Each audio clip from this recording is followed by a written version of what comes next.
जय श्री कृष्ण। गीता का तीसरा अध्याय और प्रथम श्लोक।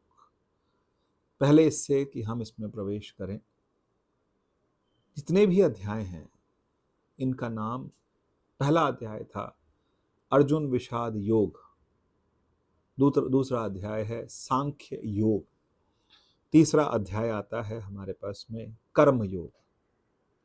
अब सवाल आता है कि योग का मतलब होता है जुड़ना। क्या कोई विषाद से भी जुड़ सकता है? हाँ, क्योंकि जब अर्जुन को विषाद हुआ तभी ज्ञान प्राप्त हुआ। अगर विषाद नहीं होता, दुख नहीं होता, अगर कोई कंफ्यूजन नहीं होती, तो फिर परमात्मा से वो नहीं जुड़ पाता। दूसरा सांख्य योग था। सांख्य एक तरह का दर्शन है, उस दर्शन से मनुष्य ईश्वर से जुड़ सकता है। लेकिन यहीं पर एक और सवाल आ जाता है कि कर्म भी कोई योग है? हाँ, कर्म भी योग है। हम कर्म से भी परमात्मा से जुड़ सकते हैं। अब कर्म करने के लिए हमारे को ये देखना होगा कि हमारे अंतःकरण की स्थिति क्या है और कर्मों की स्थिति क्या है।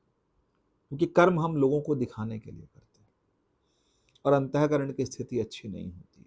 और दूसरी तरफ कर्म अगर सिर्फ परमात्मा से जुड़ने के लिए किए जाएं, जुड़ के किए जाएं, तो फिर वो कर्म योग कहलाते हैं। उस समय मन की स्थिति ज़्यादा अच्छी हो और सिर्फ संसार के साथ वर्तने के लिए, संसार के साथ चलने के लिए हम कर्म कर रहे हैं।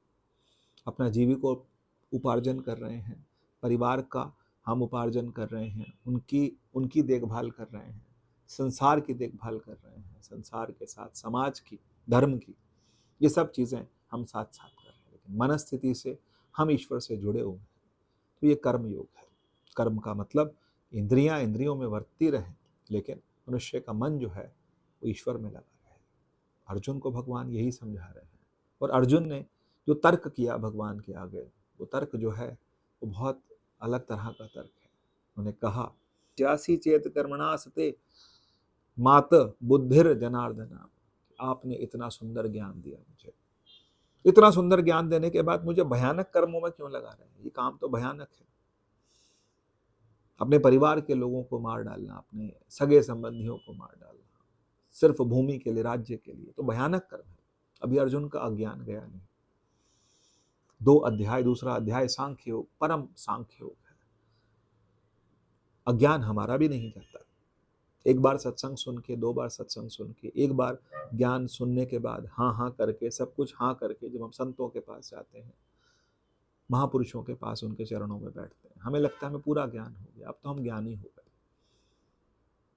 लेकिन जब हम दोबारा संसार में आते हैं, फिर हम संसार में बरतने लगते हैं। स्थिति हमारी और अर्जुन की एक जैसी ही है, कोई अलग नहीं है। फिर क्या किया जाए?